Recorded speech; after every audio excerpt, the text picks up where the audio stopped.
یه صحنه غریبی بود برای من، ته دل من واقعا خالی شد که من به مادرم گفتم که امشب منم و فیلم خیلی نگاه در واقع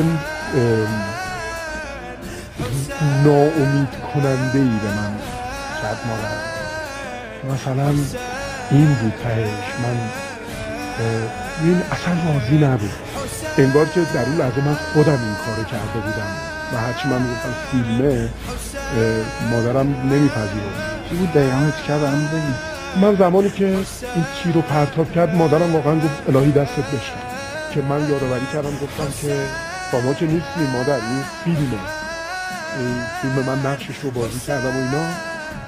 یک نگاهی از سر حسرت به من کردم مادرم، من ته دل من خالی شد. البته خب مادرم من خیلی ساده داره.